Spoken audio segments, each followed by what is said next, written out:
Hi everyone, welcome to study word classes. तो friends, कल की क्लास में हम लोगों ने 30 क्वेश्चन कंप्लीट कर लिए थे।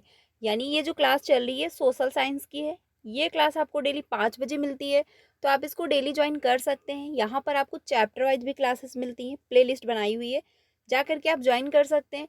और साथ में प्रैक्टिस भी होती है प्रीवियस के क्वेश्चन की। तो ये क्लास 5 बजे मिलती है, तो आप इसको डेली ज्वाइन कर सकते हैं।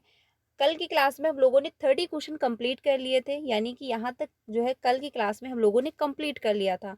अगर आपने कल की क्लास नहीं देखी तो वो भी जा करके ज्वाइन कर सकते हैं, क्योंकि स्टार्टिंग से जब आप देखेंगे तो आपको अच्छे से समझ में आएगा। क्योंकि एसएसटी जो है सोशल साइंस, वो आती है 60 नंबर की, इसमें 60 क्वेश्चन होते हैं। तो कल की क्लास में हम लोगों ने 30 क्वेश्चन कंप्लीट कर लिए थे, आज की क्लास में हम लोग 30 क्वेश्चन करने वाले हैं। तो इस वजह से आप कल की जब क्लास देख लेंगे तो स्टार्टिंग से देखेंगे, यानी पूरा एक सेट देखेंगे तो आपको अच्छे से समझ में आएगा। तो स्टार्ट करते हैं आज के जो क्वेश्चन है। चैनल पर पहली बार आए हो तो प्लीज़ वीडियो को लाइक करके चैनल को भी सब्सक्राइब कर लीजिएगा, सो दैट आपको सारी इन्फॉर्मेशन जो है टीचिंग से रिलेटेड वो टाइम से मिल जाती है। एंड आपको सीटेट की प्रिपरेशन भी करवाई जाती है, तो आप चैनल को सब्सक्राइब कर लीजिएगा। स्टार्ट करते हैं आज के क्वेश्चन। 31 से स्टार्ट करेंगे आज। पहला है, हमारा संविधान यह सुनिश्चित करता है कि शासन की व्यवस्था केवल कुछ विशेषाधिकृत लोगों को सम्मिलित नहीं करती, जो सभी के लिए निर्णय ले। यह सरकार के भिन्न स्तर हैं जो संविधान से ही अपनी जो है ताकत और अधिकार प्राप्त करते हैं। तो यह भारतीय संविधान के निम्नलिखित विशेषता की व्याख्या करता है। यानी जो ये बात कही जा रही है, ये किसकी जो है व्याख्या की विशेषता कर रहा है। तो पहला है संघवाद, या फिर शक्तियों का बंटवारा, या फिर धर्मनिरपेक्षता, या फिर संसदीय शासन। तो बात कही जा रही है कि हमारा संविधान यह सुनिश्चित करता है कि शासन की व्यवस्था केवल कुछ विशेषाकृत लोगों को सम्मिलित नहीं है। यानी कि जो संविधान के द्वारा हमें अधिकार प्राप्त हैं, वो कुछ ही लोगों को जो है प्राप्त नहीं है, बल्कि क्या है, संविधान में जो अधिकार दिए गए वो सभी को हैं। संविधान में जो भी रूल है वो सभी के लिए बराबर है। तो यही बात कही जा रही है। यहाँ सरकार के जो है विभिन्न स्तर हैं जो संविधान से ही अपनी ताकत और अधिकार जो है प्राप्त करते हैं। क्योंकि सरकार जो है उसको क्या है, संविधान, यानी हर व्यक्ति को क्या है, संविधान के ही द्वारा अधिकार मिले हैं। तो इसमें आंसर कौन सा सही हो जाएगा? 31 का फर्स्ट ऑप्शन सही होगा कि संघवाद। ठीक है, आंसर हो जाएगा फर्स्ट ऑप्शन। मैं जो भी आपको ऑप्शन बताती हूँ ऑफिशियल आंसर की से बताती हूँ, तो डाउट मत रखना कि इसका ये आंसर होकर ना होकर के ये आंसर होगा। ठीक है, क्योंकि जो ऑफिशियल आंसर की में दिया है वही मैं आपको बताती हूँ। और अगर क्वेश्चन पूछा गया तो यही आंसर भी सही माना जाएगा। तो इसलिए जो आंसर मतलब ऑफिशियल आंसर की में है, मैं आप लोगों से वही डिस्कस कर रही हूँ। तो इसमें आंसर हो जाएगा फर्स्ट ऑप्शन, यानी संघवाद जो है इसको कहेंगे। यानी यह भारतीय संविधान की निम्नलिखित विशेषता की व्याख्या करता है, तो ये क्या हो जाएगा, संघवाद। शक्तियों का बंटवारा नहीं होगा, धर्मनिरपेक्षता भी नहीं होगा, संसदीय शासन होगा ये भी नहीं, आंसर होगा फर्स्ट ऑप्शन। अगले क्वेश्चन पे चलते हैं 32 पे। 32 है, इसमें बात कही जा रही है, इनमें से कौन सी स्थिति भारत में एक शहर में आए प्रवासी मजदूर की जो है अवस्था को सबसे करीब से दर्शाती है। यानी इसमें कौन सा एक ऑप्शन है जो प्रवासी मजदूर की अवस्था, यानी उसकी कौन सी कंडीशन है वो सबसे नज़दीक से, यानी उसके बारे में बहुत डिटेल में समझा रही है। तो कौन सा ऑप्शन है इसमें? पहला ऑप्शन है, बाबू शहर के मुख्य बाजार में एक पक्का जो है दुकान का मालिक है, जिससे उसे पूरे वर्ष आय मिलती है। ठीक है, तो बात कही जा रही प्रवासी मजदूर। ठीक है, अगला है, रजन एक ठेले पर दिन में सामान बेचता है और रात होने पर उसी में जो है सो जाता है। यानी उसी ठेले पर क्या है, वो सो भी जाता है। अगला है, जाए एक नए शॉपिंग मॉल में जो है ब्रेड कपड़ों का जो है शोरूम खोलता है, यानी ब्रांडेड कपड़े का जो है शोरूम खोलता है। अगला है, वीणा एक अनाधिकृत बस्ती में एक दंत जो है चिकित्सालय चलाती है। तो इसमें जो है प्रसव यानी प्रवासी मजदूर की बात कही जा रही है, तो आंसर हो जाएगा सेकंड ऑप्शन। क्योंकि रजन जो है एक ठेले पर जो है दिन में सामान बेच रहा है और रात में क्या कर रहा है, उसी ठेले पर वो सो भी जा रहा है। ठीक है, लेकिन बाकी जो ऑप्शन है क्या है, इनकी कंडीशन अच्छी खासी, ये मजदूर नहीं है, क्योंकि क्या है, इनका ब्रांडेड शोरूम भी है, दंत चिकित्सालय भी है। ठीक है, और मेन मार्केट में क्या पक्की दुकान भी है, तो वहाँ से इनकी बराबर आय मिल रही है, यानी आर्थिक स्थिति कंडीशन जो है अच्छी खासी है। लेकिन जो प्रसव यानी प्रवासी मजदूर है वो रजन होगा, आंसर होगा सेकंड ऑप्शन सही, क्योंकि इसमें बात ये कही जा रही है कि उसी ठेले पर वो मॉर्निंग में यानी दिन में सामान बेच रहा है, फिर रात में उसी ठेले पर सो जा रहा है। ठीक है, आंसर हो जाएगा सेकंड ऑप्शन सही। अगले क्वेश्चन पे चलते हैं 32 पे। अगला है दादन जो है व्यवस्था के संदर्भ में निम्न कथनों पर विचार करें, यानी जो दादन व्यवस्था है इसके बारे में कौन सा जो है स्टेटमेंट सही हो जाएगा। पहला है यह व्यवस्था भारत में जो है बड़े उद्योगों में प्रचलित है, तो बिल्कुल सही बात है, क्योंकि यह जो व्यवस्था है वो कहाँ प्रचलित है। एक मिनट। अगला है इसमें जो है व्यापारी कच्चा माल देता है और उसे तैयार माल प्राप्त होता है, तो ये ऑप्शन सही है, बी ऑप्शन नहीं होगा, उसके लिए माफ करना। ठीक है, अगला है इसमें जो है बुनकर अधिकतर अपने घर या कार्यशाला में कार्य करते हैं, तो बिल्कुल सही बात है। जो दादन व्यवस्था होती है इसमें क्या है व्यापारी आते हैं, वो कच्चा माल दे जाते हैं और उसके बदले जो माल बनाया हुआ होता है उसको जो है वो ले लेते हैं। ठीक है, और जो बुनकर होते हैं वो क्या अपने घर में अपने कार्य मतलब कार्यशाला में भी जा कर के काम कर सकते हैं। अगर वो कार्यशाला नहीं जा सकते तो घर में भी जो है अपना काम कर सकते हैं, तो बी भी सही है और सी भी सही है। आंसर हो जाएगा यानी बी और सी, यानी थर्ड ऑप्शन जो है वो सही हो जाएगा। दादन व्यवस्था के संदर्भ में जो है बी सही है और सी ऑप्शन सही है। बड़े उद्योगों पर प्रचलित नहीं होता है, क्या क्योंकि ये क्या है इसका कच्चा माल प्राप्त किया जाता है, यानी जो व्यापारी लोग होते हैं और वो जो तैयार माल को ले जाते हैं, और ये जो बुनकर होते हैं वो क्या अपने घर पर भी जो है काम कर सकते हैं, अगर वो कार्यशाला नहीं जा सकते, या फिर वो कार्यशाला भी जा सकते तो वहाँ भी वो अपना काम कर सकते हैं। आंसर हो जाएगा थर्ड ऑप्शन सही। बाकी जो ए है वो नहीं होगा, बी भी नहीं होगा और फोर भी ऑप्शन नहीं होगा, आंसर हो जाएगा थर्ड ऑप्शन सही। अगले क्वेश्चन पे चलते हैं 34 पे। 34 है एक विशेष जो है प्रदर्शन के दौरान पुलिस द्वारा जो है हेक्टर पीटरसन की हत्या की घटना किस ऐतिहासिक संघर्ष से जुड़ी हुई है, यानी कि जो हेक्टर पीटरसन की हत्या हुई थी उनकी घटना कौन से ऐतिहासिक संघर्ष से जुड़ी हुई है। तो पहला है अमेरिका में रंग भेद के खिलाफ संघर्ष, इससे जुड़ी हुई है, या फिर नेपाल में राजतंत्र के खिलाफ संघर्ष, या फिर दक्षिण अफ्रीका में रंग भेद नीति के खिलाफ संघर्ष, या फिर जो है अल्जीरिया में उपनिवेशवाद के खिलाफ संघर्ष। तो 34 जो है क्वेश्चन नंबर 34 का थर्ड ऑप्शन सही हो जाएगा, यानी कि दक्षिण अफ्रीका में रंग भेद नीति के खिलाफ जो संघर्ष है उससे जुड़ा हुआ है, आंसर हो जाएगा थर्ड ऑप्शन। क्योंकि पुलिस द्वारा जो हेक्टर पीटरसन की हत्या की गई थी ये कौन से ऐतिहासिक संघ से जुड़ा हुआ है, तो दक्षिण अफ्रीका में रंग भेद की नीति जो थी उसके खिलाफ जो संघर्ष हुआ था उससे जुड़ा हुआ है, आंसर हो जाएगा थर्ड ऑप्शन। ठीक है, उपनिवेशवाद के खिलाफ संघर्ष नहीं होगा, अमेरिका में भी नहीं होगा, नेपाल रंग जो है राजतंत्र के खिलाफ संघर्ष ये भी नहीं होगा, आंसर हो जाएगा थर्ड ऑप्शन सही। अगले क्वेश्चन पे चलते हैं 35 पे। अगला है क्वेश्चन नंबर 35, हिंदू उत्तराधिकार अधिनियम धारा 2005 निम्नलिखित में से किस कारण हेतु लैंगिक समानता की ओर एक कदम है।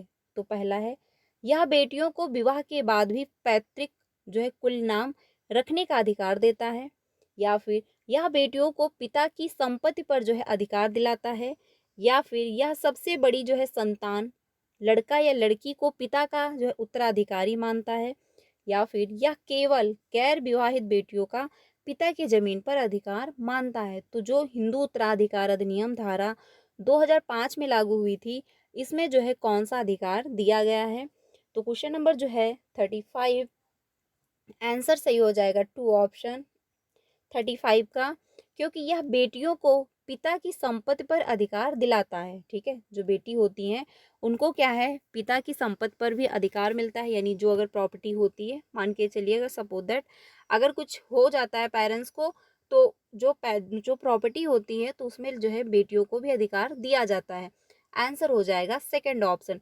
बाकी लड़का या लड़की जो है ये नहीं होगा, जमीन पर जो है बेटियों का पिता की जमीन पर अधिकार होता है, तो जमीन नहीं, संपत्ति, यानी जो भी संपत्ति होती है उन सब पर जो है अधिकार होता है। या बेटियों को विवाह के बाद जो है पैतृक कुल नाम रखने का अधिकार, जी नहीं।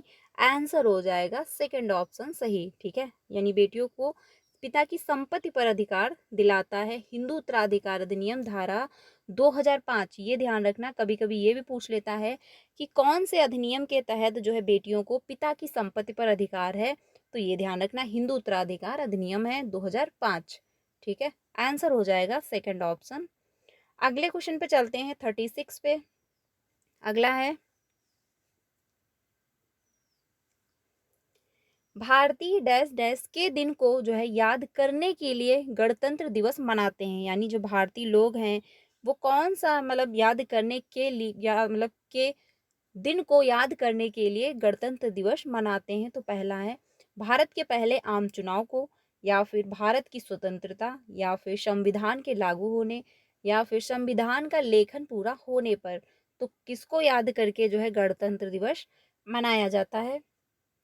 क्वेश्चन नंबर जो है 36, आंसर हो जाएगा 36 का 3 ऑप्शन, यानी कि संविधान के लागू होने के दिन को याद करके गणतंत्र दिवस मनाया जाता है, ठीक है। आंसर हो जाएगा थर्ड ऑप्शन सही, क्योंकि 36 का थर्ड ऑप्शन होगा। भारत के पहले आम चुनाव को याद करना, ये नहीं होगा। भारत की स्वतंत्रता, ये भी नहीं होगा।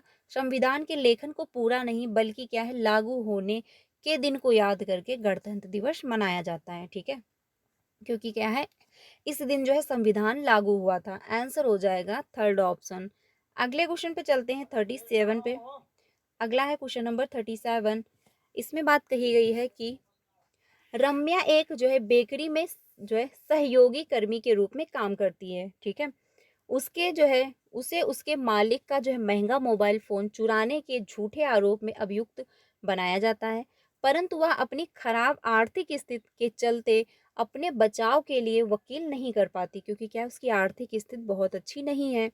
उसे केस का प्रतिनिधित्व करने के लिए भारतीय संविधान के किस अनुच्छेद के अनुसार उसे मतलब राज्य द्वारा उसे वकील दिया जाएगा? यानी कौन से संविधान में अधिकार दिया गया है कि अगर मान के चलिए कोई प्रताड़ित व्यक्ति है और उसकी आर्थिक स्थिति बहुत अच्छी नहीं है कि वो वकील कर पाए, तो कौन से संविधान के तहत जो है उनको वकील, सरकारी वकील दिया जाता है, ये आपको बताना है। तो अनुच्छेद 38, या फिर अनुच्छेद 39A, या फिर अनुच्छेद 40, या फिर अनुच्छेद 21। तो किसमें जो है ये अधिकार दिया गया है कि अगर जिनकी आर्थिक स्थिति अच्छी ना हो तो उनको सरकारी वकील भी दिया जाता है?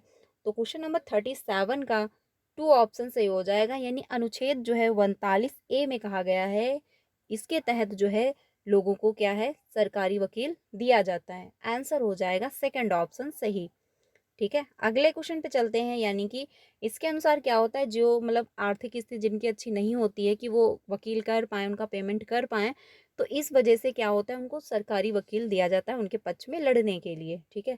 आंसर हो जाता है सेकंड ऑप्शन सही। अगले क्वेश्चन पे चलते हैं 38 पे। 38 है, 38 में बात कही गई है, यानी अदर्शन और रीजन का क्वेश्चन है। तो पहला ऑप्शन है, यानी ए मतलब अभिकथन ए और कारण आर को पढ़िए तथा उपयुक्त विकल्प का चयन कीजिए। तो पहला है, ऊपरी न्यायालय के फैसले निचली जो है नीचे की सारी न्यायालयों को मानने होते हैं। तो बिल्कुल सही बात है, क्योंकि जो सुप्रीम कोर्ट का आदेश होगा वो नीचे की जितनी अदालतें होंगी वो सभी मानेंगी। भारत के पास एकीकृत न्यायिक व्यवस्था है, बिल्कुल सही बात है, भारत के पास क्या है, एकीकृत न्यायिक व्यवस्था भी है। जो पहला ऑप्शन है ए, यानी इसमें बात कही गई जो ऊपरी न्यायालय के फैसले जो है सारी निचली न्यायालय जो है मानती हैं, तो बिल्कुल सही बात है। लेकिन अगर ऑप्शन में ये कह दे कि जो है नीचे की सारी न्यायालयों के जो फैसले होते हैं वो उचली मतलब ऊपरी जो है न्यायालय या ऊपरी अदालत मानेगी, नहीं मानेगी वो। लेकिन ऊपर यानी ऊपरी जो न्यायालय है उसके जो फैसले होंगे उसके क्या है, निचली जो मतलब नीचे की जो सारी न्यायालय होंगी वो उनके फैसले को फॉलो करेंगी, मानेंगी। लेकिन नीचे की जो सारी न्यायालय होंगी उनके फैसले को ऊपरी न्यायालय नहीं मानेंगी। मान के चलिए ऐसे कि जैसे कि आप निचली अदालत से संतुष्ट नहीं हो तो आप सुप्रीम हाई कोर्ट भी जा सकते हो, सुप्रीम कोर्ट भी जा सकते हो अपनी याचिका दायर करके अपनी बात कहने। लेकिन अगर सुप्रीम कोर्ट का फाइनल फैसला आ जाता है तो अगर आप उससे संतुष्ट हो या ना हो, तो आप ये नहीं कि अपने लोकल में कोई किसी भी कोर्ट में जा कर के आप याचिका दायर कर सकते हो, क्योंकि उसका कोई बेनिफिट नहीं होता है। ठीक है। भारत के पास एकीकृत न्यायिक व्यवस्था है, ये भी बात सही है, यानी कि दर्शन भी सही है, ए भी सही है और आर भी सही है। तो क्वेश्चन नंबर 38 का आंसर हो जाएगा फर्स्ट ऑप्शन, यानी कि ए और आर दोनों सही हैं और आर ए की सही जो है व्याख्या भी कर पा रहा है। ठीक है, आंसर हो जाएगा फर्स्ट ऑप्शन। सही व्याख्या नहीं कर रहा, ये कहना गलत होगा, क्योंकि बात जो है दोनों एक ही में ही जो है कनेक्ट हो रही है। तो आंसर होगा फर्स्ट ऑप्शन। ए सही है परंतु आर आर गलत है, नहीं होगा। 4 भी नहीं होगा, आंसर हो जाएगा फर्स्ट ऑप्शन। अगले क्वेश्चन पे चलते हैं 39 पे। अगला क्वेश्चन है 39। इसमें बात कही गई है निम्नलिखित कथनों ए बी तथा सी पर विचार कीजिए। तो पहला ऑप्शन है 39 का, जो तवा मत्स्य संघ का गठन जो है तवा बांध के निर्माण के खिलाफ हुआ था, या फिर तवा मत्स्य संघ मतलब संघ का जो है गठन मध्य प्रदेश के जंगल निवासियों के जीवन निर्वाह के लिए बांध पर मछलियां पकड़ने के काम को जारी रखने के अधिकार की रक्षा के लिए हुआ था, या फिर तवा मत्स्य संघ मछुआरों को ऋण भी जो है देने की व्यवस्था करता है, यानी अगर इनको ऋण चाहिए तो जो है ऋण की भी व्यवस्था करता है। तो इसमें कौन सा जो है स्टेटमेंट सही हो जाएगा, यानी सही विकल्प का चुनाव करना है। तो क्वेश्चन नंबर जो 39 है, इसमें थर्ड ऑप्शन सही हो जाएगा, यानी बी और सी सही है। ए जो है यानी बांध के खिलाफ हुआ था ये इसका निर्माण, तो ये कहना गलत हो जाएगा। तो ए ऑप्शन जो है वो गलत होगा। बाकी बी और सी सही है कि तवा मत्स्य संघ का गठन मध्य प्रदेश के जंगल निवासियों के जीवन निर्वाह के लिए बांध पर मछलियां पकड़ने के काम को जारी रखने के अधिकार की रक्षा के लिए हुआ था, कि वो लोग क्या है अपना जीवन यापन करने के लिए मछलियों को आराम से पकड़ सके, उनको ये अधिकार दिया गया था। सी जो है अगर उनको मान के चलिए मछली पालनी हुई तो उसके लिए अगर उनको पैसे चाहिए तो उसके लिए क्या था, वो ऋण की भी व्यवस्थाएं की गई थी कि वो ऋण भी ले सकते हैं, यानी ब्याज वगैरह वो ले सकते थे। तो आंसर जो होगा थर्ड ऑप्शन होगा, यानी बी और सी सही है। ए ऑप्शन गलत होगा।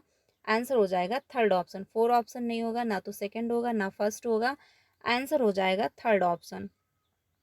अगले क्वेश्चन पे चलते हैं। अगला है क्वेश्चन नंबर 40।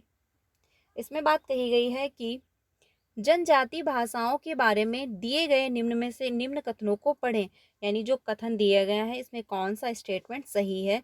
तो पहला है संथाली भाषा का अपना बड़ी मात्रा में जो प्रकाशन होता है, जिसमें इंटरनेट पर पत्रिकाएं भी शामिल हैं। तो जो संथाली भाषा है उसका क्या हो रहा है, यानी बड़ी मात्रा में प्रकाशन हो रहा है, और जो इनकी पत्रिकाएं हैं वो क्या इंटरनेट पर भी आपको उपलब्ध मिल जाएंगी।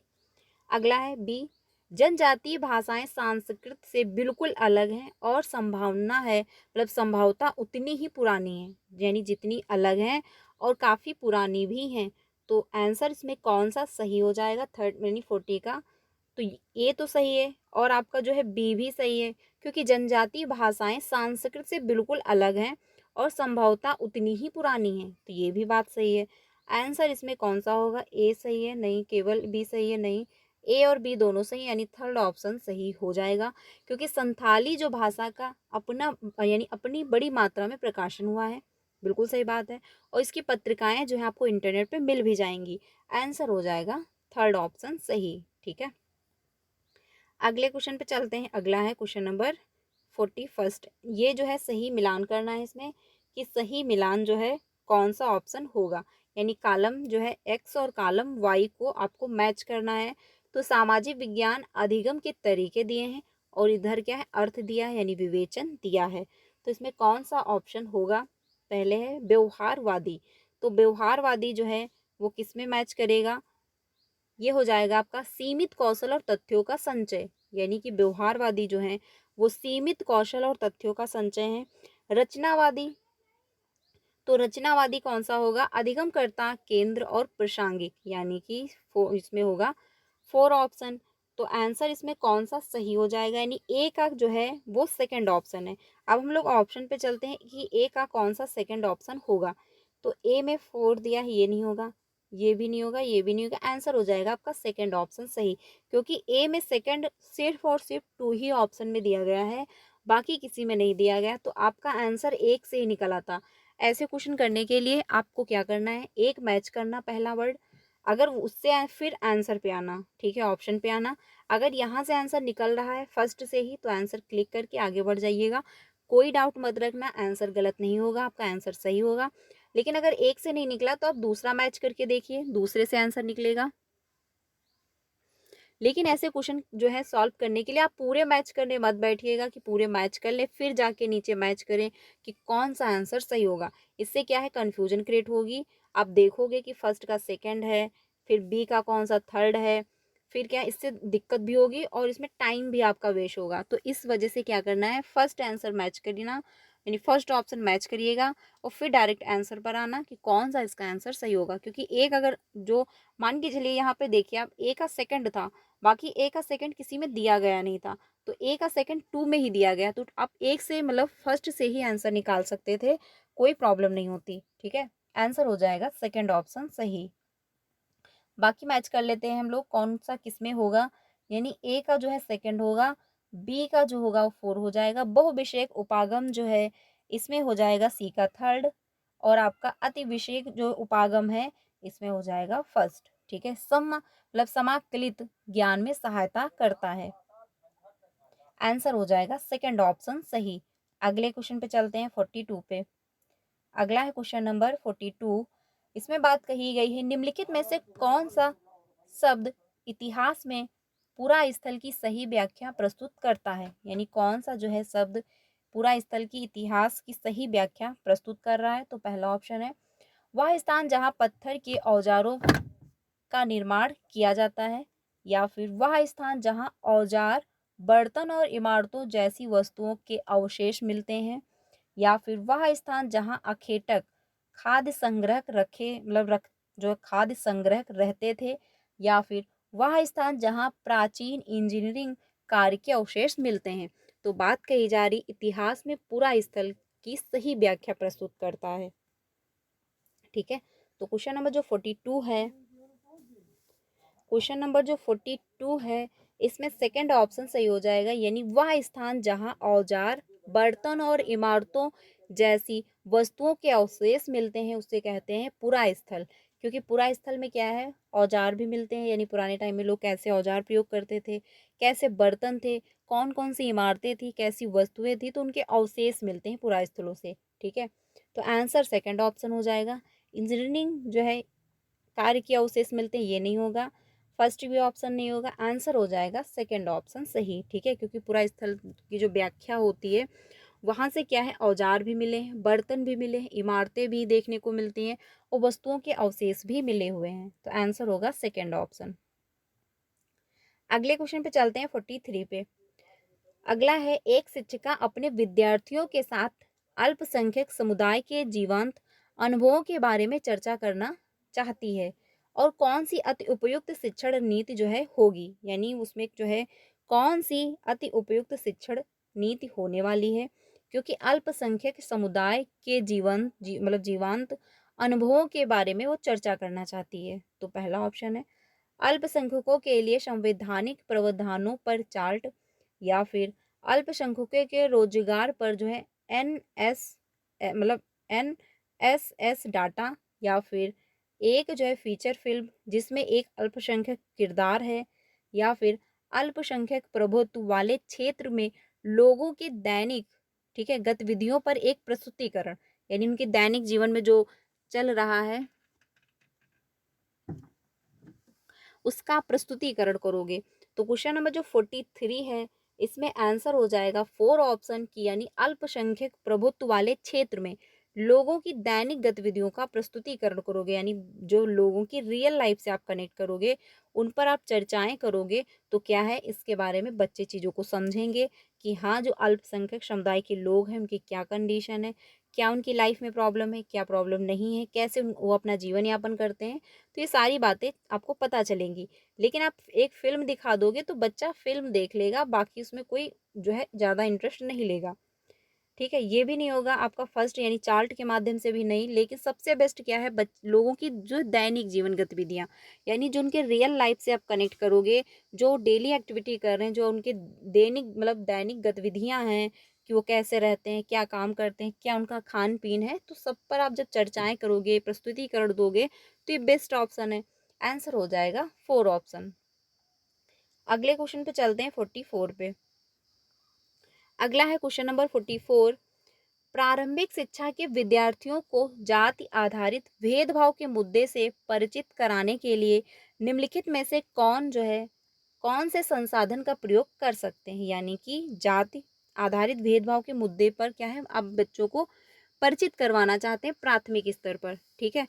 तो कौन सा संसाधन प्रयोग आप कर सकते हैं। तो पहला है अभिलेख जो अशोक के स्तंभ पर लिखे हुए हैं, आप उनका प्रयोग करेंगे, या फिर आरक्षण नीति पर एक लेख, या फिर मानव अधिकारों का सार्वजनिक घोषणा पत्र, इसका प्रयोग करेंगे, या फिर V.R. अम्बेडकर के बचपन के अनुभवों का वृतांत। तो आप जाति भेदभाव उस पर क्या है, मुख्य बिंदुओं पर आप परिचय करवाना चाहते हैं बच्चों को, प्राथमिक स्तर के बच्चे हैं। तो इसमें कौन सा ऑप्शन वो सही होगा। तो 44 का 4 ऑप्शन सही हो जाएगा, यानी V.R. अम्बेडकर के बचपन के अनुभवों का वृतांत, यानी जो उनके बचपन के अनुभव थे आप उनको इंक्लूड कर रहे हो। तो इससे क्या है कि वो जो बच्चे हैं वो अच्छे से चीज़ों को समझेंगे, वो क्या है जात भेदभाव उसके बारे में समझ पाएंगे कि जात भेदभाव वो सही है या नहीं सही है, ऐसा हमको करना चाहिए कि नहीं करना चाहिए। जो आपके V.R. अम्बेडकर थे उनके बचपन में क्या उनके अनुभव रहे, कैसे उन्होंने इसका सामना किया। तो बच्चे एक्टिव होंगे, बच्चा इंटरेस्ट लेगा, क्योंकि बचपन की बात कही जा रही होगी। बच्चे क्या हैं, बच्चे भी छोटे हैं, तो बच्चे ज़्यादा इंटरेस्ट लेंगे। आंसर हो जाएगा 4 ऑप्शन सही, ठीक है। पहला वो भी नहीं होगा, सेकंड ऑप्शन भी नहीं होगा, और आपका थर्ड ऑप्शन भी नहीं होगा। आंसर हो जाएगा 4 ऑप्शन। अगले क्वेश्चन पे चलते हैं। अगला है क्वेश्चन नंबर 45। अगला है, इसमें बात कही गई है कि एक इतिहास की अध्यापिका मौर्य राजवंश का उदय विषय को अपने विद्यार्थियों को पढ़ाना चाहती है। निम्नलिखित में से कौन सी शिक्षण सहायक सामग्री का इस्तेमाल उन्हें करना चाहिए। यानी कि मौर्य राजवंश का उदय, इसके बारे में वो पढ़ा रही हैं, तो कौन सी वो सहायक सामग्री का प्रयोग करेंगी। तो पहला है तुलनात्मक समय रेखा, या फिर रेखा आलेख, या फिर प्रगतिशील समय रेखा, या फिर दंड आलेख। कौन सा वो प्रयोग करेंगी। तो 45 थर्ड ऑप्शन सही हो जाएगा, यानी प्रगतिशील समय रेखा का वो प्रयोग करेंगी। क्योंकि राजवंश का उदय, तो इसमें क्या है समय पीरियड, यानी टाइम पीरियड देखना पड़ेगा कि कब इनका उदय हुआ था, कब इनका पतन हुआ, इसके बाद किसका शासन चला। तो इससे क्या है प्रगतिशील समय रेखा इसको इंक्लूड करना पड़ेगा, तभी जाके बच्चे अच्छे से समझ पाएंगे, ठीक है। आंसर हो जाएगा थर्ड ऑप्शन। दंड आलेख ये नहीं होगा, तुलनात्मक समय रेखा ये नहीं होगा, प्रगतिशील समय रेखा होगा कि किसके बाद किसका शासन आया, कब कैसे किसका पतन हुआ। तो आंसर हो जाएगा थर्ड ऑप्शन। अगले क्वेश्चन पे चलते हैं। अगला है क्वेश्चन नंबर 46। इसमें जो बात कही गई है कि विविधता के बारे में पढ़ाने के लिए वृत्त चित्र प्रासंगिक है अगर शिक्षक इसका अपने यानी इसका प्रयोग डैश डैश के लिए करता है। यानी विविधता के बारे में जो वृत्त चित्र प्रासंगिक है पढ़ाने में, यानी इसका प्रयोग कर सकते हैं अच्छे से विविधता के बारे में, अगर शिक्षक इसका प्रयोग डैश डैश के लिए करता है। तो कौन सा ऑप्शन होगा कि जिसके लिए अगर वृत्त चित्र पढ़ाया जाए, इसका प्रयोग किया जाए तो बेहतर होगा। पहला है एक अनजान भौगोलिक स्थान में जीवन के अनुभव उपलब्ध कराने, या फिर विद्यार्थियों के मनोरंजन, या फिर अन्य अपने जीवन में कैसे जीते हैं उन अजीब से तरीकों को दिखाने, या फिर व्याख्यान विधि की एक सत्ता को भंग करने। तो आंसर होगा 46, इसमें फर्स्ट ऑप्शन सही हो जाएगा, यानी कि एक अनजान भौगोलिक स्थान में जीवन के अनुभवों को उपलब्ध कराने में अगर इसका प्रयोग कर रहे हैं तो जो विविधता है इसके बारे में बच्चों को अच्छे से समझ में आएगा। क्योंकि इसमें क्या है भौगोलिक स्थान में जीवन के अनुभव, तो इसमें क्या है हर जगह की भौगोलिक स्थिति अलग होगी, हर लोग हर जगह अलग अलग प्रकार से रह रहे होंगे, तो विविधता के बारे में जानकारी अच्छे से पता हो जाएगी। आंसर होगा क्या फर्स्ट ऑप्शन सही। विद्यार्थियों को मनोरंजन की कोई बात नहीं हो रही है, अन्य अपने जीवन में कैसे जी रहे हैं उनके आप अजीब तरीकों को दिखा रहे हो, तो ये भी नहीं होगा, ये भी नहीं होगा। आंसर हो जाएगा फर्स्ट ऑप्शन। अगले क्वेश्चन पे चलते हैं 47 पे। अगला है क्वेश्चन नंबर 47। इसमें बात कही गई है एक 7वीं कक्षा की सामाजिक विज्ञान अध्यापिका अपने विद्यार्थियों को ग्राम पंचायत के दफ्तर के दौरान मतलब दफ्तर के दौरे पर ले जाती हैं। इस शिक्षण विधि के क्या फायदे हैं? यानी एक सोशल साइंस की टीचर हैं और ग्राम पंचायत के दफ्तर के जो है दौरे पर, यानी बच्चे को क्या करने जा रही है, दफ्तर के मतलब दफ्तर को जो है दिखाने ले जा रही है। बच्चे वहाँ पे जा करके हर चीज़ को देखेंगे, समझेंगे।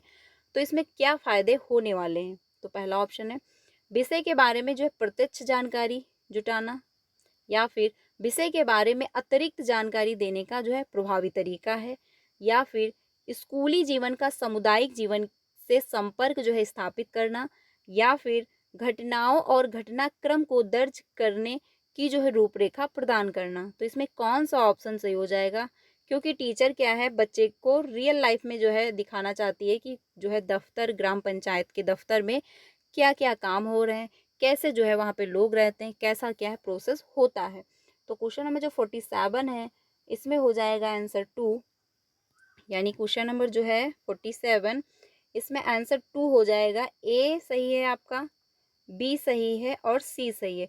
डी जो है वो नहीं होगा कि घटनाओं और घटनाक्रम को दर्ज करने की रूपरेखा प्रदान करना, तो ये कोई पॉइंट नहीं है, ये नहीं होगा।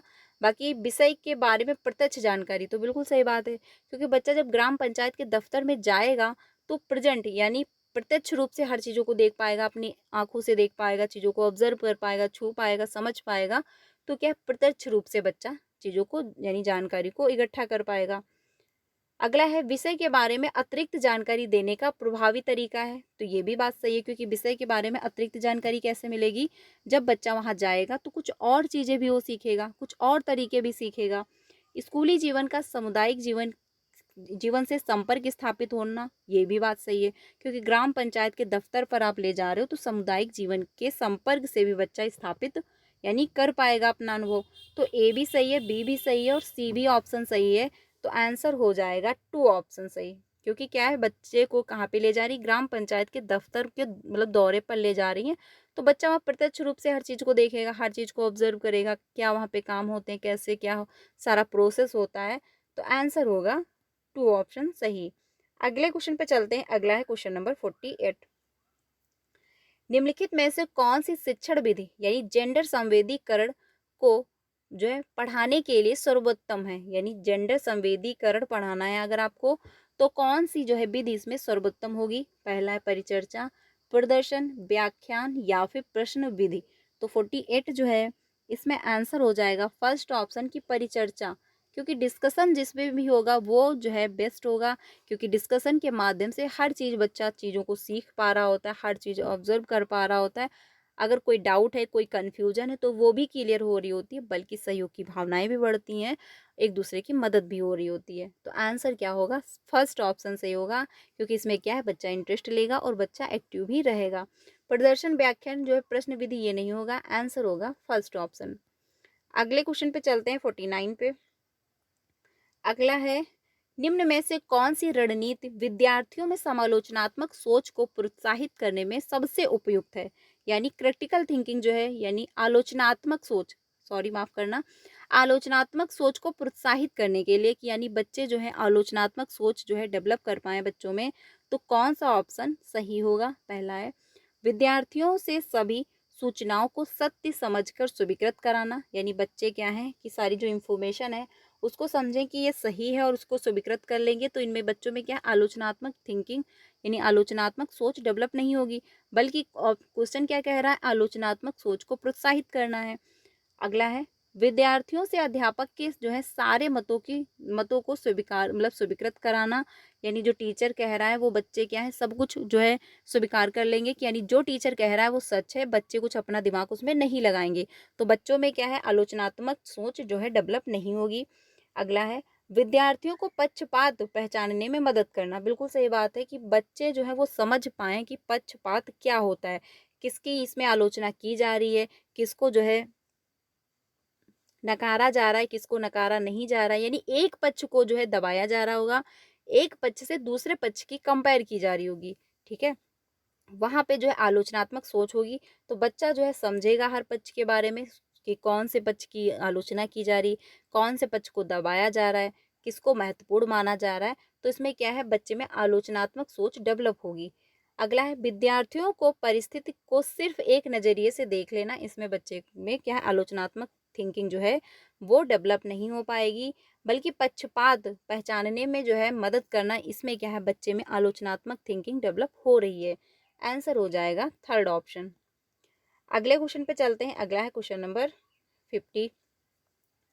निम्नलिखित में से कौन सी सामाजिक विज्ञान शिक्षण विधि विद्यार्थियों की प्रस्ताव करने की तार्किक बहस करने की जो है जवाबी तर्क देने की और तथ्यों या विचारों को प्रस्तुत करने की क्षमता को विकसित करता है। यानी कि सोशल साइंस में बात कही जा रही है। शिक्षण विधि जो है विद्यार्थियों की प्रस्ताव करने की, यानी प्रस्ताव हो मतलब वो क्या है अच्छे से समझा पाए, प्रस्ताव दे पाए, तार्किक बहस करने की और जवाबी तर्क देने की और तथ्यों या विचारों को प्रस्तुत करने की क्षमता को विकसित करती हैं। तो कौन सा ऑप्शन होगा, किसके द्वारा जो है ये जो बात कही जा रही है वो डेवलप हो पाएगी? तो पहला है वाद विवाद, या फिर परिचर्चा, या फिर क्षेत्र कार्य, या फिर परियोजना कार्य। तो क्वेश्चन नंबर जो 50 है, आंसर इसमें हो जाएगा फर्स्ट, यानी कि वाद जो है वाद विवाद, यानी क्लास में डिस्कशन हो रहा है, बहस हो रही है, तो इसमें क्या है तर्क वितर्क होगा, तार्किक बहस भी होगी। एक बच्चा कहेगा इसका ये आंसर ना होकर के ये होगा, आपस में क्या है वाद विवाद होगा। ठीक है, तो इसमें क्या है बच्चे जो हैं उनमें तार्किक बहस भी बढ़ेगी।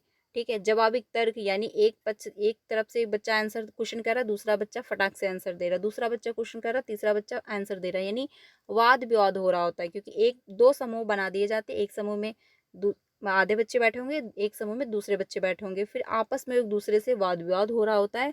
तो इसमें तर्क वितर्क करने की क्षमता बढ़ती है। जवाबी तर्क यानी फटाफट से एक दूसरे के आंसर को रिप्लाई करने की जो है ये भी मतलब थिंकिंग बढ़ती है। तो इसमें क्या होगा वाद विवाद सही हो जाएगा। परिचर्चा क्षेत्रकार ये आपका नहीं होगा, वाद विवाद सही हो जाएगा। ठीक है, अगले क्वेश्चन पे चलते हैं। अगला है 51। सामाजिक विज्ञान की एक शिक्षिका जो है अपनी कक्षा में सेलों की विशेषताएं विषय शुरू कर रही है। निम्नलिखित में से कौन सी गतिविधि उसके उद्देश्य हेतु सबसे अधिक महत्वपूर्ण रखती है? यानी कि सेलों की विशेषताओं के बारे में वो जो है विषय जो है वो शुरू कर रही है। तो कौन सी जो गतिविधि है उसके उद्देश्य को यानी उद्देश्य है तो सबसे अधिक महत्वपूर्ण होगी? तो कौन सा ऑप्शन होगा? पृथ्वी की परतों को दर्शाते मॉडल को दिखाना व उस पर चर्चा करना, या फिर पाठ्य पुस्तक में दी गई शैलों की विशेषताओं को पढ़ना एवं समझाना, या फिर शिक्षार्थियों को उनके आसपास पाए जाने वाले शैलों को इकट्ठा करने के लिए कहना, या फिर विभिन्न प्रकार की शैलों को लाना तथा इनका प्रयोग इन शैलों की विशेषताओं को पहचानने तथा तुलना करने में करना।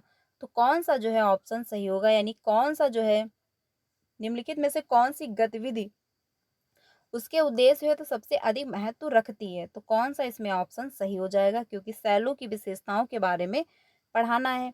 तो क्वेश्चन नंबर 51 का फर्स्ट ऑप्शन सही हो जाएगा, यानी पृथ्वी की परतों को दर्शाते मॉडल को दिखाना व उन पर चर्चा करना। तो ये जो है ऑप्शन बेस्ट है। इसमें क्या है क्लासरूम में चर्चा हो रही है, और जहाँ पर चर्चा हो रही है, डिस्कशन हो रहा, वाद विवाद हो रहा, वहाँ पर लर्निंग बेहतर होगी। क्योंकि बच्चे क्या है अच्छे से सीखेंगे, बच्चे एक्टिव होंगे, एक दूसरे से चर्चाएं हो रही होंगी, जो कन्फ्यूजन होगी वो क्रिएट होगी। इसमें क्या है बच्चा इन्वॉल्व होगा, बच्चा इंटरेस्ट ले रहा होगा। आंसर होगा फर्स्ट ऑप्शन। जो मतलब दी गई शैलों की विशेषताओं को पढ़ाना एवं समझाना, तो ये सभी बच्चे इसमें एक्टिव नहीं होंगे, और आप समझाएंगे भी तो जरूरी भी नहीं है कि हर बच्चा समझ ही पाए। ठीक है, तो ये भी नहीं होगा, और आपका जो थर्ड है ये भी नहीं होगा, फोर भी ऑप्शन नहीं होगा। यानी कि शिक्षार्थियों को उनके आसपास पाई जाने वाली शैलों को इकट्ठा करने के लिए कहना। तो बच्चे छोटे हैं, आप उनको ये नहीं कहेंगे कि आप जाओ अपने क्षेत्र में जो शैलें पाई जाती है आप उनको इकट्ठा करो। ठीक है, answer first option much better है, फर्स्ट ऑप्शन सही हो जाएगा। अगले क्वेश्चन पे चलते हैं। अगला है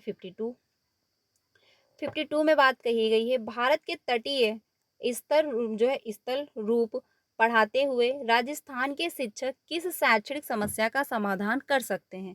तो राजस्थान के शिक्षक हैं वो कौन सी समस्या का समाधान कर सकते हैं? टॉपिक जो है तटीय स्थल रूप, ये वो पढ़ा रहे हैं। तो पहला ऑप्शन है छात्रों के लिए संदर्भ बनाने में, या फिर प्रकाशित सामग्री उपलब्ध करने में, या फिर छात्रों के मूल्यांकन में या फिर पाठ्यक्रम समय पर पूरा करने में। तो किस पर जो है वो समस्या का सामना कर रहे हैं। तो क्वेश्चन नंबर जो है 50।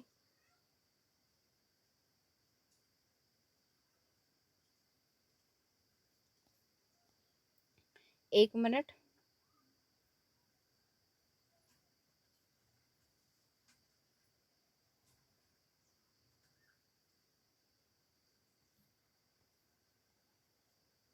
इसमें जो है 51 का आंसर हो जाएगा 4 ऑप्शन। ठीक है, इसमें फर्स्ट ऑप्शन नहीं होगा, उसके लिए माफ करना। इसमें 4 ऑप्शन हो जाएगा। ठीक है, क्योंकि 4 ऑप्शन जो है 4 ऑप्शन में बात कही जा रही है विभिन्न प्रकार की सेलों को लाना तथा इनका प्रयोग इन सेलों की विशेषताओं को पहचानने तथा तुलना करने में करना। ठीक है, तो आंसर होगा 4 ऑप्शन 51 का। ठीक है, इसका फर्स्ट ऑप्शन ना होकर के 4 ऑप्शन हो जाएगा। ठीक है, इसमें बात ये कही जा रही है दर मतलब मॉडल को दिखाना व उस पर चर्चा करना। तो इसमें हर बच्चा एक्टिव नहीं होगा।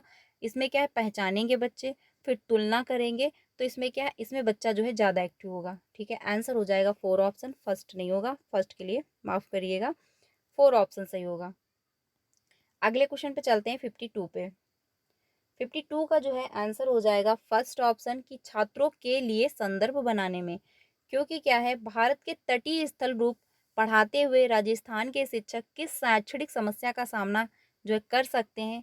तो छात्रों के लिए संदर्भ बनाने में, क्योंकि क्या है वो चीज़ों को कनेक्ट नहीं कर पाएंगे। ठीक है, क्योंकि भारत के तटीय स्थल रूप स्थल रूप पढ़ाना है और वो है कहाँ के, टीचर कहाँ के, राजस्थान के हैं। तो इस वजह से छात्रों के लिए संदर्भ बनाने में उनको क्या है, प्रॉब्लम होगी। तो आंसर होगा फर्स्ट ऑप्शन। ये भी नहीं होगा, ये भी नहीं होगा, यानी छात्रों के मूल्यांकन में ये भी नहीं होगा। पाठ्यक्रम समय पर पूरा करना है, ये भी नहीं होगा। आंसर होगा फर्स्ट ऑप्शन। इसका जो है सेकंड यानी 4 ऑप्शन सही हो जाएगा। ठीक है, फर्स्ट ऑप्शन नहीं होगा, ध्यान रखिएगा। अगले क्वेश्चन पे चलते हैं। अगला है 53। सामाजिक विज्ञान पाठ्यचर्या में निम्नलिखित में से कौन सी जो है विद्यमान बाधाएं हैं। यानी सामाजिक विज्ञान की पाठ्यचर्या में कौन सी जो है विद्यमान जो है बाधाएं हैं। कौन सा ऑप्शन होगा। विद्यार्थियों में विद्यमान यानी विद्यालयों में विद्यमान शिक्षण शास्त्रीय प्रथाएं, या फिर अच्छा प्रदर्शन तथा उच्च अंक प्राप्त करने का दबाव, या फिर वैज्ञानिक अन्वेषण तथा कौशल निर्माण का अभाव। तो इसमें कौन सा जो है ऑप्शन सही हो जाएगा। 53 का फर्स्ट ऑप्शन सही हो जाएगा।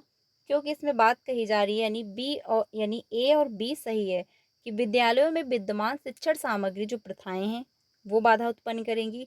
क्योंकि अगर मान के चलिए विद्यालय में जो मेथड आप प्रयोग कर रहे हो, जो सामग्री आप प्रयोग कर रहे हो, अगर वो अच्छी नहीं है, बच्चे चीज़ों को समझ नहीं पा रहे हैं, तो बच्चे की लर्निंग बेहतर नहीं होगी। उनमें क्या है, बाधाएं उत्पन्न होंगी। अगला है बी, अच्छा प्रदर्शन तथा उच्च अंक प्राप्त करने के दबाव। क्योंकि जब आप बच्चे पर दबाव डाल रहे हो कि आप अच्छा अंक लेकर के आओ, अच्छा प्रदर्शन करो, तो ये भी जो है विद्यमान यानी बाधा उत्पन्न करेगा। यानी तो क्या होगा, आंसर जो होगा वो फर्स्ट और यानी ए और बी सही है। तो आंसर हो जाएगा फर्स्ट ऑप्शन सही। क्योंकि विद्यमान बाधाएं हैं, आपको निगेटिव आंसर देना था, तो निगेटिव का निगेटिव आंसर हो जाएगा। सी ऑप्शन नहीं होगा। सी ऑप्शन क्या है, पॉजिटिव है, पर क्वेश्चन पूछा है निगेटिव, तो निगेटिव का निगेटिव आंसर होगा। आंसर हो जाएगा फर्स्ट ऑप्शन। अगले क्वेश्चन पे चलते हैं। अगला है 54। प्रारंभिक विद्यालय के छात्रों के समक्ष भारत के राष्ट्रीय आंदोलन की चर्चा के लिए निम्न स्रोतों को उल्लेख किया जाता है। यानी कि बात कही जा रही भारत के राष्ट्रीय आंदोलन पर चर्चा करनी है। तो निम्नलिखित में से कौन से स्रोत जो है उनका प्रयोग करेंगे या फिर उनका उल्लेख किया जा सकता है। तो पहला ऑप्शन है सेलुलर जेल के सेलुलर जेल के आधिकारिक जो है दस्तावेज और पत्र, या फिर शैल चित्रकला, या फिर कबीर के दोहे, या फिर अशोक स्तंभ। तो किसके बारे में, यानी राष्ट्रीय आंदोलन पर अब चर्चा करनी है आपको। छात्रों के समक्ष भारत के राष्ट्रीय आंदोलन की चर्चा के लिए निम्नलिखित में से कौन सा स्रोत है, यानी इस पर आपको चर्चा करनी है भारतीय राष्ट्रीय आंदोलन पर। तो इसमें कौन सा ऑप्शन जो है आपको मदद करेगा। तो 54 का फर्स्ट ऑप्शन सही होगा, यानी सेलुलर जेल के आधिकारिक दस्तावेज और पत्र। ठीक है, ये आपका ऑप्शन सही होगा। शैल चित्रकला ये आपका जो है बायो में उसमें ज्योग्राफी में चला जाएगा। कबीर के दोहे ये आपका हिंदी में चला जाएगा। अशोक स्तंभ ये आपका हिस्ट्री में है। लेकिन यहाँ पे बात हो रही है भारत के राष्ट्रीय आंदोलन, तो आंसर हो जाएगा फर्स्ट ऑप्शन, क्योंकि इसके माध्यम से आप इस पर चर्चाएं कर पाएंगे कि क्या जो है भारत के राष्ट्रीय आंदोलन जब चल रहे थे, भारत में राष्ट्रीय आंदोलन, तो क्या क्या हो रहा था, आप इसके माध्यम से बच्चों को समझा पाएंगे। आंसर होगा फर्स्ट ऑप्शन। 55 पे चलते हैं, अगला है 55। सामाजिक विज्ञान की कक्षा में परियोजना विधि का प्रयोग करने का मुख्य उद्देश्य है। यानी सामाजिक विज्ञान की क्लासरूम चल रही है, उसमें परियोजना विधि का जो आप प्रयोग कर रहे हो तो उसका मुख्य उद्देश्य क्या होगा। तो पहला है, विद्यार्थियों को सामाजिक विज्ञान के सैद्धांतिक ज्ञान के निर्माण में संलग्न करना चाह रहे हो आप, या फिर सामाजिक विज्ञान कक्षा में शिक्षण समय बचाना, या फिर सामाजिक विज्ञान शिक्षक का भार कम करना, या फिर विद्यार्थियों को वास्तविक जीवन में सामाजिक समस्याओं की जांच में संलग्न करना। तो क्वेश्चन नंबर जो है 55, इसका आंसर सही हो जाएगा 4 ऑप्शन की विद्यार्थियों को वास्तविक जीवन में सामाजिक समस्याओं की जांच में संलग्न करना। इससे क्या होगा, परियोजना कार्य आप दे रहे हो, तो परियोजना कार्य में क्या होगा, बच्चे जो है वास्तविक जीवन से जुड़ेंगे, लोगों से बात करेंगे। जैसे आपने कोई प्रोजेक्ट दे दिया कि जो है जल प्रदूषण, यानी जो जल है काफ़ी प्रदूषित हो रहा है, तो इस पर जो है आप जल को कैसे बचा सकते हैं, कहाँ पे जो जल ज़्यादा प्रदूषित हो रहा है, लोगों को हम कैसे जागरूक कर सकते हैं कि जल जो है बचाया जाए, जल बचाया जाए, कैसे इसकी जो है हमको भविष्य में दिक्कत ना हो। तो इससे क्या है, लोग कनेक्ट होंगे, लोग मतलब बच्चे जो हैं वो लोगों से कनेक्ट होंगे, लोगों से बात करेंगे कि हाँ हम जल को कैसे बचा सकते हैं, जल को दूषित होने से कैसे बचाया जा सकता है, जल को हम कैसे बेवजह ना ज़्यादा खर्च करें जिससे कि हमें भविष्य में दिक्कत ना हो। तो इससे क्या है, लोग मतलब बच्चे क्या है लोगों से कनेक्ट होंगे, लोगों से बात करेंगे, तो यानी वास्तविक जीवन से वो जुड़ेंगे, लोगों से बात करेंगे, उनके पॉइंट ऑफ व्यू को समझेंगे, उनसे उनकी थिंकिंग समझेंगे, कुछ अपना अनुभव देंगे, तो बच्चे में प्रैक्टिकल थिंकिंग डेवलप होगी और साथ ही साथ वो रियल लाइफ से जोड़ पाएंगे। आंसर हो जाएगा 4 ऑप्शन सही, ठीक है, क्योंकि परियोजना विधि से जो है वास्तविक जीवन से बच्चा जुड़ रहा होता है। आंसर होगा 4 ऑप्शन। सामाजिक विज्ञान में शिक्षक का भार कम करना, ये भी नहीं, समय बचाना, ये भी नहीं होगा, निर्माण में यानी सैद्धांतिक ज्ञान के निर्माण में संलग्न रहेंगे, वो भी नहीं होगा आंसर। आंसर होगा 4 ऑप्शन सही, ठीक है, क्योंकि जहाँ पर परियोजना विधि कार्य दिया जाएगा तो बच्चे क्या है वास्तविक जीवन से जुड़ेंगे। आंसर हो जाएगा 4 ऑप्शन सही। अगले क्वेश्चन पे चलते हैं, अगला है क्वेश्चन नंबर 56। निम्नलिखित प्रश्न में कौन सी जो है ज्ञानात्मक प्रक्रिया का आकलन होता है, भारतीय संविधान की मुख्य विशेषताएं क्या हैं।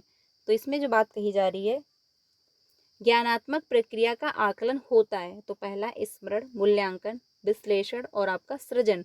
तो कौन सा इसमें ऑप्शन जो है वो सही हो जाएगा। 56 का फर्स्ट ऑप्शन सही हो जाएगा कि स्मरण, यानी बात कही जा रही है ज्ञानात्मक प्रक्रिया का आकलन। बच्चे के ज्ञान को आप जानना चाह रहे हो तो स्मरण की बात करोगे, यानी स्मरण का आप आकलन करोगे। भारतीय संविधान की मुख्य विशेषता क्या है, तो बच्चा जो है स्मरण होगा तभी वो बता पाएगा कि भारतीय संविधान की मुख्य विशेषताएं क्या है। अब इसमें क्या है, थोड़ा बच्चे को दिमाग लगाना पड़ेगा, थोड़ा अपने माइंड पे जोर डालना पड़ेगा कि इसकी विशेषताएं क्या क्या हैं, वो थोड़ा अपनी मेमोरी पर जो है दबाव डालेगा। मूल्यांकन नहीं होगा, विश्लेषण भी नहीं हो रहा, सृजन भी यहाँ पे नहीं हो रहा है, क्योंकि यहाँ पर आंसर जो है वो क्या होगा, फिक्स होगा कि इसका भारतीय संविधान की मुख्य मुख्य ये विशेषताएं हैं। तो इसमें बच्चे को थोड़ा याद करना पड़ेगा, थोड़ा थोड़ा जो है अपनी मेमोरी पर जो है दबाव डालना पड़ेगा, थोड़ा स्मरण करना पड़ेगा। आंसर हो जाएगा 4 ऑप्शन सही। ये नहीं मूल्यांकन करके वो आंसर बता पा रहा है, विश्लेषण करके भी आंसर नहीं दे पाएगा, सृजन कर कर भी वो आंसर नहीं दे पाएगा। आंसर तभी देगा जब वो थोड़ा सा ध्यान करेगा, याद करेगा, तभी जाके वो आंसर दे पाएगा, यानी उसको याद करना पड़ेगा। अगले क्वेश्चन पे चलते हैं, अगला है क्वेश्चन नंबर 57। निम्न में से कौन सी कार्य नीति समूह आकलन का हिस्सा नहीं है। क्वेश्चन जो है निगेटिव है, ध्यान रखिएगा। तो कार्य नीति समूह का आकलन जो है आकलन का हिस्सा नहीं है, तो इसमें कौन सा ऑप्शन हो जाएगा, वाद विवाद, सेमिनार प्रस्तुति, या फिर सतत्र परीक्षा, या फिर कक्षा में चर्चा। तो कौन सा होगा आंसर इसका 57 का।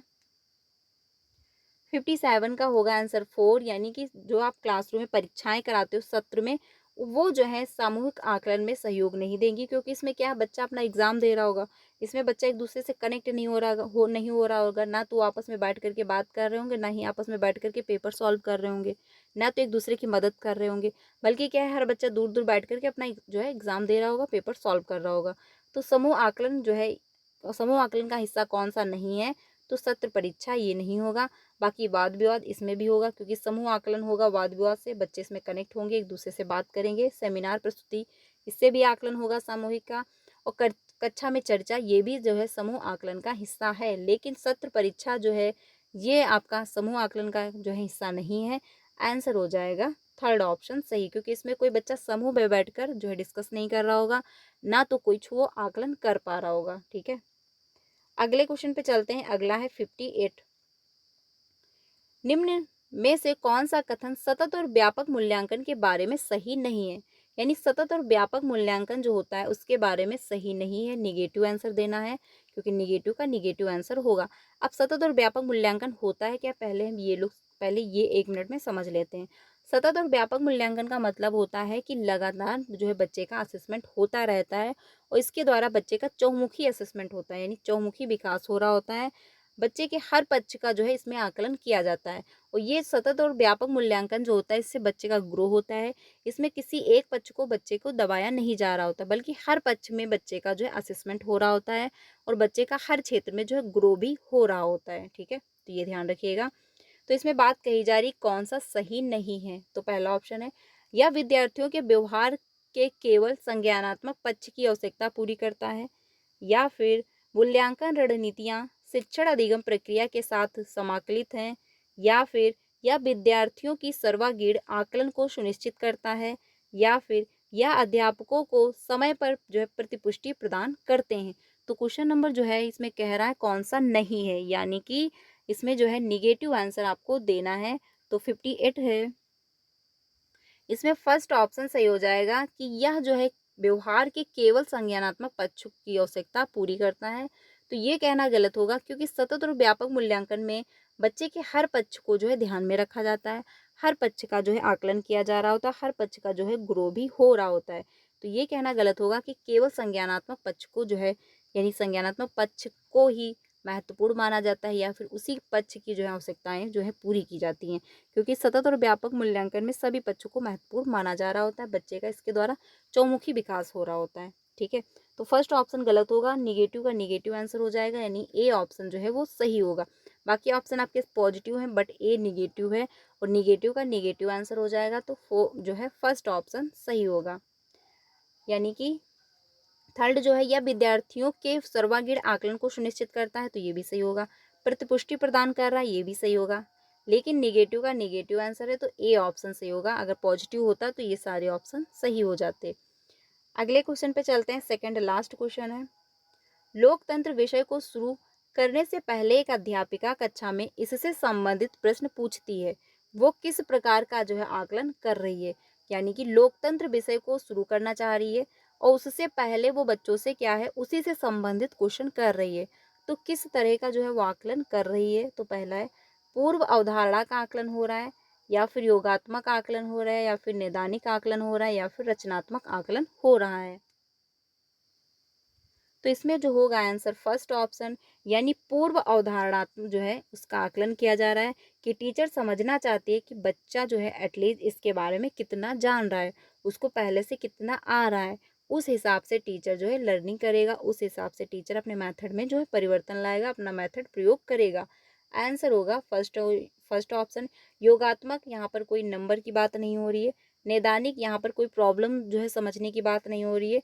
यहाँ पर ना कुछ क्रिएट होने की बात हो रही, जो रचनात्मक आकलन होगा। टीचर इसलिए क्वेश्चन कर रही है कि वो समझ पाए कि बच्चे को इससे रिलेटेड पहले से कितना मालूम है और कितना नहीं मालूम है। ठीक है, आंसर होगा फर्स्ट ऑप्शन। अगला है क्वेश्चन, लास्ट है। एक अच्छी तरह से डिजाइन किया गया पोर्टफोलियो डैश डैश होना चाहिए। तो पहला है उद्देश्यपूर्ण और व्यवस्थित हो, या फिर विद्यार्थी के प्रदत्त कार्यों और गतिविधियों को प्रतिबिंबित करने वाला हो, या फिर विद्यार्थी के एक लंबी समय अवधि को जो है लंबी अवधि यानी कि लंबी समय अवधि के काम का संचयन हो। तो कौन सा जो है सही विकल्प का चयन कीजिए। तो इसमें कौन सा ऑप्शन जो है वो सही हो जाएगा। तो इसमें आंसर जो होने वाला है, यानी पोर्टफोलियो के बारे में बात कही जा रही है, तो आंसर होगा 4 ऑप्शन, यानी उद्देश्यपूर्ण और व्यवस्थित भी हो। क्योंकि पोर्टफोलियो में क्या है, अगर पोर्टफोलियो आप देख लेते हैं किसी बच्चे की, सत्र के लास्ट में, तो आपको सब कुछ पता चल जाता है कि बच्चे की लर्निंग कैसी हो रही है, बच्चा किस क्षेत्र में बेहतर करेगा, कितना उसका ग्रो हो पाया है, कहाँ पर बच्चे के द्वारा दिक्कत हुई है, कहाँ पर क्या प्रॉब्लम हो रही है। ठीक है, क्योंकि इसमें पोर्टफोलियो में बच्चे की सारी एक्टिविटी जो है नोट डाउन होती हैं टीचर के द्वारा। जो अच्छी बातें हैं वो भी नोट डाउन होती हैं, और जो अच्छी बातें नहीं हैं, जो गलतियाँ उसने की, वो भी इसमें नोट डाउन होती हैं। ठीक है, तो उद्देश्यपूर्ण और व्यवस्थित होनी चाहिए बिल्कुल। अगला है विद्यार्थी के प्रदत्त कार्यों और गतिविधियों को जो है प्रतिबिंबित करती हैं, ये भी सही होगा। लंबी समय अवधि के जो है काम का संचयन होता है, ये भी होता है, क्योंकि इसमें काफ़ी यानी पूरे सत्र की एक्टिविटी जो है वो शामिल होती हैं। आंसर हो जाएगा 4 ऑप्शन सही। ठीक है, क्योंकि पोर्टफोलियो से आपको सब कुछ जो है पता चल रहा होता है। आंसर होगा 4 ऑप्शन। तो फ्रेंड्स आज के लिए इतना ही। 30 क्वेश्चन थे, मैंने आप लोगों के साथ डिस्कस किए। ये पूरा सेट कंप्लीट हुआ क्योंकि इसमें 60 क्वेश्चन थे। कल की क्लास में हम लोगों ने 30 कंप्लीट किए थे, आज की क्लास में हम लोगों ने 30 क्वेश्चन कंप्लीट किए। आई होप आपको समझ में आया होगा, आपको मदद मिली होगी। तो कमेंट में 30 ऑफ आपके कितने सही हुए वो आप लोग स्कोर, अपना स्कोर बताइएगा कि कितना आपका स्कोर बन पा रहा है। क्लास अच्छी लगी हो तो लाइक करिएगा। बाकी चैनल पे पहली बार आए हो तो प्लीज़ वीडियो को लाइक करके चैनल को भी सब्सक्राइब कर लीजिएगा, सो दैट आपको सारी इन्फॉर्मेशन जो है टाइम से मिलती रहे एंड आपको सीटेट की प्रिपरेशन भी करवाई जाती है। ये क्लास आपको 5 बजे मिलती है सोशल साइंस की, तो आप इसको ज्वाइन करिएगा। यहाँ पर हम लोग डेली प्रीवियस के क्वेश्चन की प्रैक्टिस करते हैं और साथ में जो है एनसीईआरटी की भी क्लासेस आपको मिलती हैं।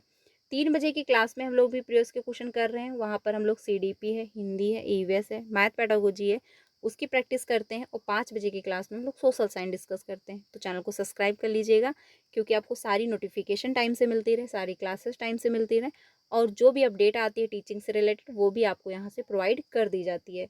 तो क्लास अच्छी लगी हो तो लाइक करिएगा एंड अपने सारे फ्रेंड को शेयर करिएगा। हो सकता है आपको थोड़ी मेरी वॉइस क्लियर आने में प्रॉब्लम हो रही होगी, क्योंकि मेरी माइक जो है वो ख़राब हो चुकी है, तो इस वजह से थोड़ा सा हो सकता है आपको अदर साउंड भी सुनाई दे रहे हो। तो प्लीज़ थोड़ा सा एडजस्ट करिएगा, बस 2 से 3 दिन में ये भी प्रॉब्लम सॉल्व हो जाएगी। तो हो सकता है आप लोगों को प्रॉब्लम भी हो रही हो, ठीक है? तो उसके लिए माफ़ करिएगा, मैं जल्दी कोशिश करूँगी कि ये भी प्रॉब्लम सॉल्व हो जाए। तो आज के लिए इतना ही, मिलते हैं नेक्स्ट वीडियो में। वीडियो अच्छी लगी हो तो लाइक करना एंड अपने सारे फ्रेंड को शेयर करिएगा। Thank you.